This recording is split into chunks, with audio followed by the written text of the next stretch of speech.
موسى لما كلمه الله شعر بالقرب الشديد، ثم طلب أن ينظر إلى الله. يا ربي ما دام كلمتني ائذن لي إني أنظر إليك.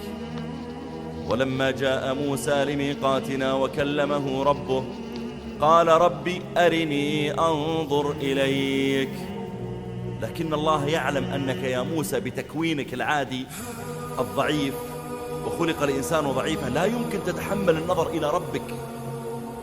إذا كان نبينا عليه الصلاة والسلام لما رأى جبريل لما خرج من الغار في أول ما أوحي إليه، ورأى جبريل جالسا بين السماء والأرض له 600 جناح قد سد الأفق، فارشا أجنحته قد سد الأفق، صعق عليه الصلاة والسلام، صعق من النظر إلى جبريل، فما بالك لو نظر إلى ربنا جل في علاه.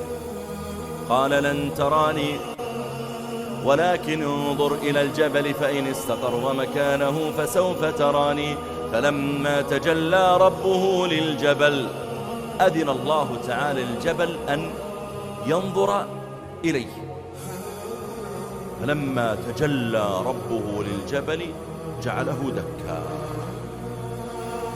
الجبل الحجارة الصماء تفتت. موسى لما رأى الجبل العظيم فجأة أصبح اهتز وأصبح دكا وخر موسى صعقا. هذا من رؤيته لجبل، فما بالك لو نظر إلى الله تعالى. فلما أفاق قال سبحانك، ما كان ينبغي أني أطلب الطلب، سبحانك إني تبت إليك